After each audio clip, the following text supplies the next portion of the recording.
Hi, I'm Bekah. Welcome to my video series, Everyday English, Every Day. Here we have authentic conversations with real people.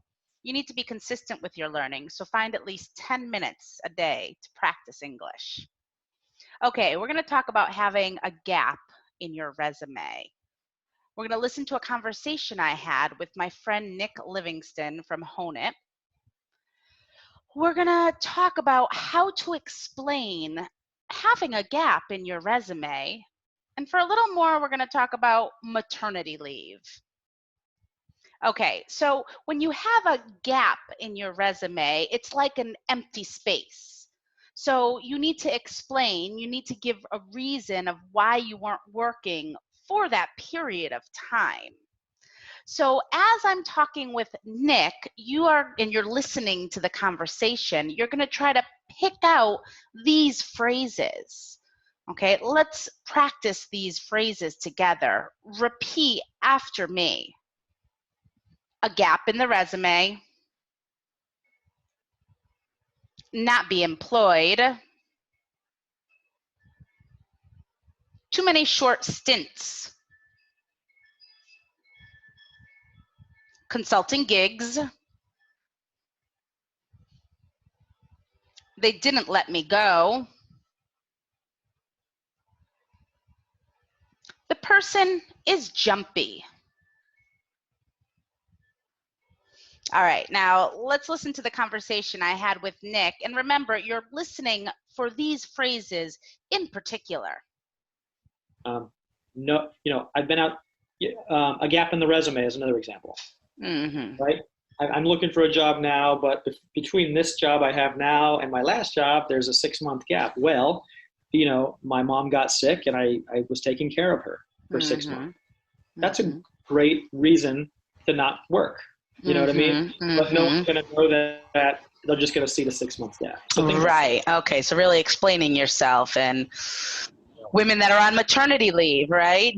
Taking some kind of classes and certifications and doing things like this while you're home, especially in Europe, because you get a long time in Europe, like a year, not like in the US. Yeah, there's a lot of great reasons to not be employed. And I think the one thing that you got to be careful of a little bit is, like, if you have too many short stints, hey, 3 months at this job, 4 months at this job, 3 months at, like, one or two of those may be okay, and there's reasons things don't work out, obviously, with jobs. But if you got 7 or 8 of these 3 months stints, you definitely want to approach, these were consulting gigs, or these were freelance. Right. So the project ended. It wasn't that I was the one that left. Yeah, they didn't let me go. It was a 3-month contract, and put that on the resume to be very clear. It wasn't a full-time job that ended at 3 months or something. Right, because they're not going to want to invest in you if you're coming and going so much. The other person's jumpy, or they're going to get bored easily, or whatever. All right. So we talk about, he says, consulting gigs. A gig is like a job, okay? It's, I use this term a lot. We use this term often when we're talking about a band. And a band might say, oh, we have a gig tonight at this bar. It's like a show, right? It's a little job. So a consulting gig shows that it's something for a short period of time. All right, let's look a little more at some of these ideas, okay? We talk about being employed. So an employee is employed. He is an employee at that company. He works for that company. Now, an employer employs someone. He is my employer. I work for him. He is the owner of the company.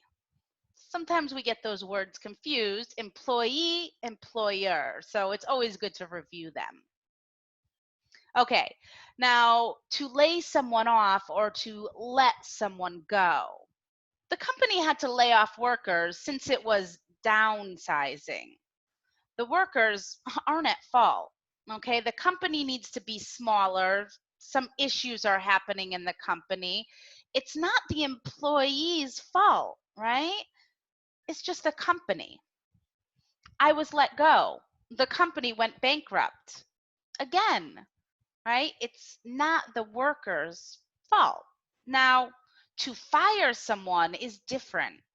the person is at fault if they're fired. He was fired for his continual unprofessional behavior. All right. Nick also talks about short stints, right? A stint is a set amount of time in which you do something. If you have too many short stints, you could seem jumpy. Now, jumpy means you're anxious, you're uneasy, you're not stable. You should talk about your stint volunteering in Africa during your job interview. After a 3-month stint in space, the astronaut returned home. All right, guys, for a little more, we're going to talk about maternity leave.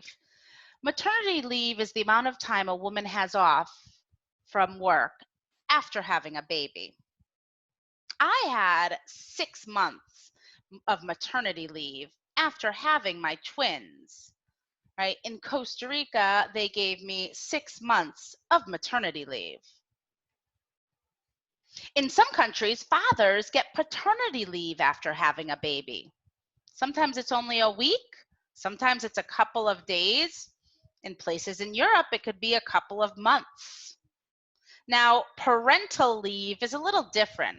Parental leave is for both parents, whether they are biological or adoptive. Okay, so we would have a parental leave if maybe we needed to take time off due to our child having an illness for an extended period of time. All right, guys, if you like my videos, give me a like and subscribe to my channel. New videos are posted on Mondays. Be sure to comment or ask a question, and you can send me an email or message me on WhatsApp for more information. También estamos abriendo una plataforma para los hispanohablantes para practicar inglés. Entonces podría ir a vagru.com /inclinada ES /inclinada. También para Vagru para hispanohablantes en Facebook para aprender más de esta plataforma. Okay, guys, have a great rest of your day. Bye-bye.